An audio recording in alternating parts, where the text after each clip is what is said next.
George. I thought it was Bo. Some guy just showed up down here.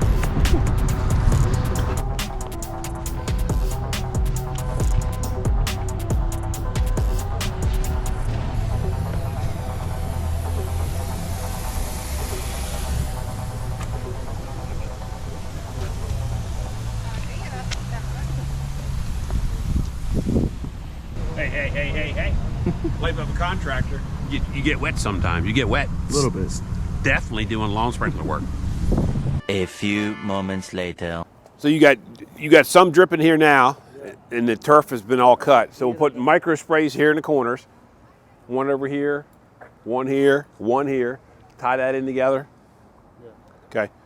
I think that's the best way to handle this because this is a lot going on. Then and what's taking care of these bedding plants?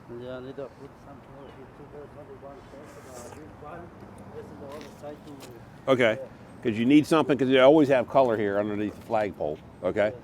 Either the pansies, begonias, they always have something going on here, always. They're always changing this color out. So you want to keep this watered, you know?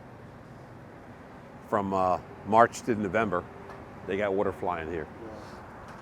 Boxes on the other side of the new drive-in, drive-through line, I mean, for the drive-in. Okay. So we did 4 valves last week. Replaced them all.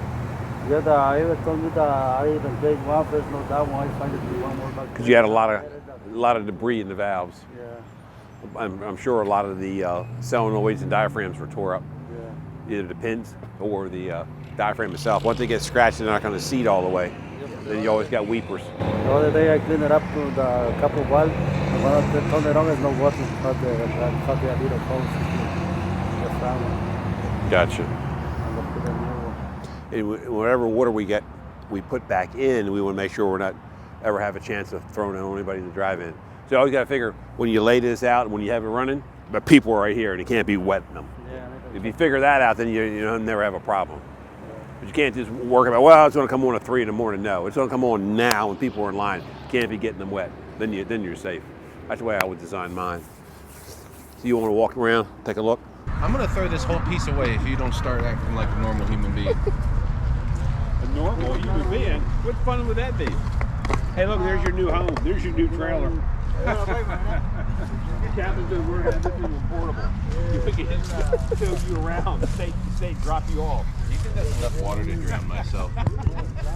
Yeah, if I hold your feet up.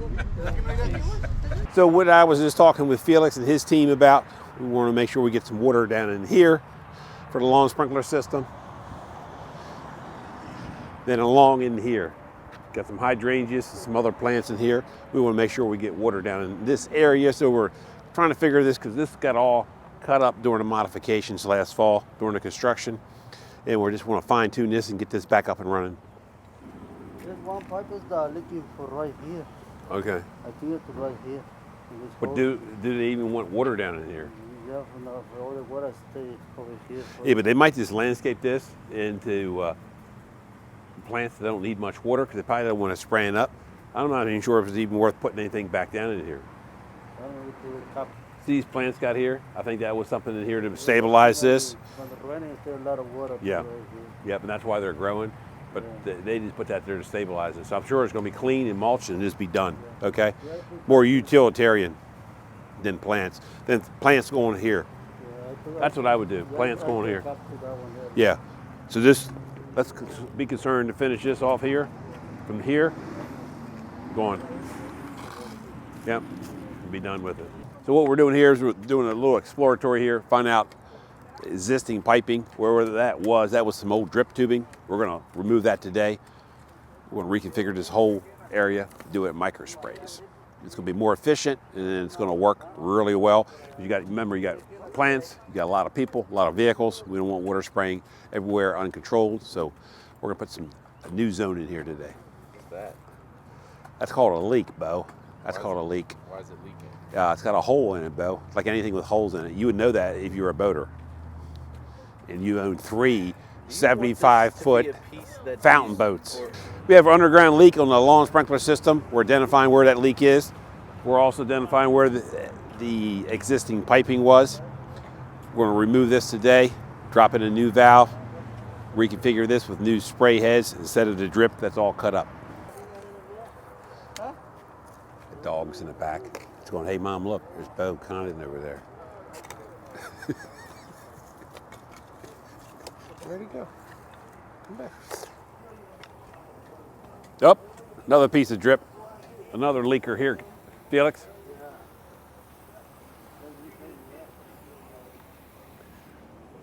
That's the valve, right? Oh, that's right. I keep thinking that valve comes over here to another secondary valve. Yeah, find it where it comes across and be done with it. Then this will be all go away. But we're trying to figure out how that used to look prior to all this. This concludes another episode of Life of a Contractor. So for all your lawn sprinkler / irrigation needs, give us a call at the office, 410-721-2234, and we'll see you in the next episode.